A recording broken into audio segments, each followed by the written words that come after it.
Hare Krishna. Don't depress yourself, depress your expectations from yourself.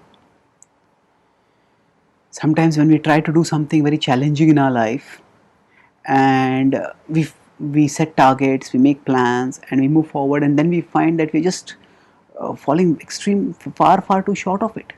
We become depressed. We may start thinking, am I worth anything? Will I be able to achieve anything? And in this way we just lose heart, and this depression can be crippling. Now, rather than letting ourselves become depressed like this, we need to we should depress our expectations from ourselves. That means don't expect unrealistic uh, growth, unrealistic changes. Now, certainly, this does not mean that we should be lazy or unambitious. Rather, it means that we need to recognize that growth is a gradual process. That a baby or a small child who is learning to crawl may see an Olympic athlete on TV. The child may want to run like that Olympic athlete, but child cannot just get up and start running like that. So the child is crawling, then they take the first crawling, then they start walking with somebody's help. They start walking slowly, little distance. Then that child starts walking a longer distance. Then the child starts running, and then the child starts running super fast. It's all a gradual process, and what is gradual in nature cannot be accelerated artificially. It has to take its time. So, similarly, actually, when we practice spiritual life, when we try to realize our spiritual identity, when we try to give up our material attachments and focus ourselves on Krishna, all this cannot happen overnight. It's a lifelong journey. Sometimes it's a multiple lifetime journey, and we need to slowly but steadily take steps onwards. So if we expect pure devotion overnight, we will be depressing ourselves because it will not happen. Krishna talks about this in the Bhagavad Gita when he says, Nahi jnanena sadrusham pavitramiha vidyate tatsvayam yoga samsiddha kalenatmani vindati. So in 4.38 he says, Nahi jnanena sadrusham pavitram iha vidyate. There is nothing in this world which is as pure as knowledge. Tatsvayam yoga samsiddha.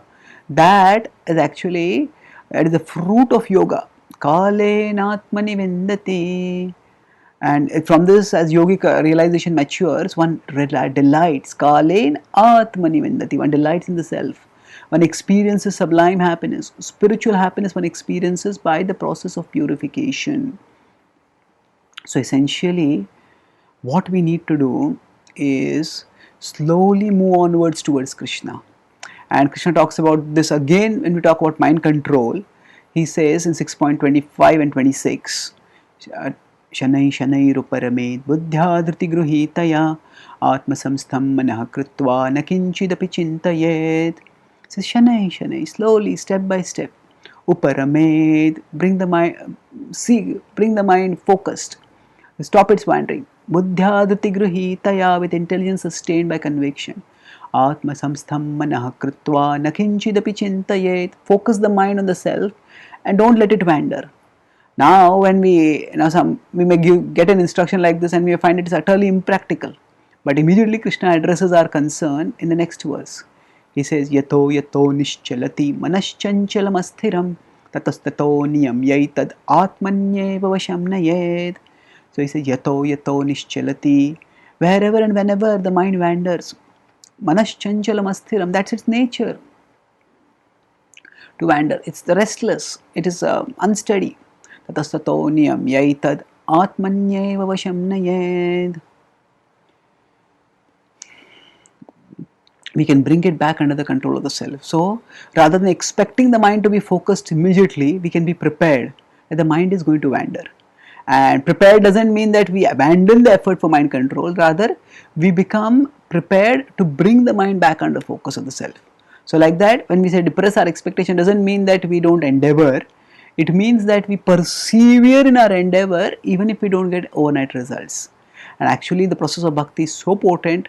that if we keep practicing it, even in the practice, if we don't let ourselves get dejected by thoughts that we are not able to meet certain standards, if we just focus on trying to connect with Krishna, trying to absorb ourselves in Krishna, we can actually experience taste, we can experience joy. And not only in the result, even in the process we can be joyful. What to speak of then in the result when we'll be supremely, eternally joyful. Thank you. Hare.